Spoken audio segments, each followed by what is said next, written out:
एका अपघाताने उजाडले घर, 3 भावंडांचा काळाने घेतला घाला. नीरा मोरगाव रस्त्यावर झालेल्या भीषण अपघाताने केवळ 3 निष्पाप जीव हिरावून घेतले नाही, तर एका कुटुंबाचे संपूर्ण आयुष्यच उद्ध्वस्त केले आहे. घरात सतत हसणारी, खेळणारी आणि भविष्यासाठी स्वप्ने पाहणारी 3 लेकरं एका क्षणात काळाच्या पडद्याआड गेलीत. 2 सख्या बहिणींच्या मृत्यूचे दुःख अजूनही कुटुंबाला पचवता आले नव्हते. त्यांच्या आठवणीने घरातील प्रत्येक कोपरा भरून गेला होता. अशातच उपचारादरम्यान लहान भावानेही अखेरचा श्वास घेतल्याची बातमी समोर आली आहे आणि दुःखाचा डोंगर आणखी कोसळला.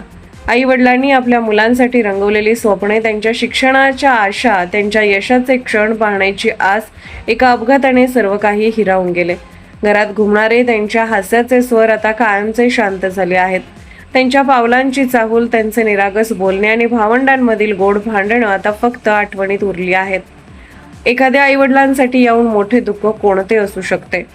आपल्या डोळ्यासमोर वाढलेली 3 लेकरं एका आठवड्यात कायमची दूर जाण्याची वेदना शब्दात व्यक्त करणे अशक्य आहे.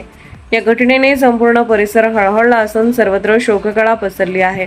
हा अपघात केवळ एक दुर्घटना नाही, तर रस्ते सुरक्षेबाबतचा गंभीर इशाराही आहे. एका क्षणाच्या निष्काळजीपणामुळे किती संसार उद्ध्वस्त होऊ शकतात याची ही हृदयद्रावक जाणीव आहे.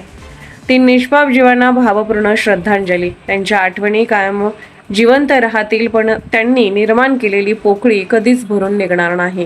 आज न्यूजसाठी संदीप जठार, गोंदवले.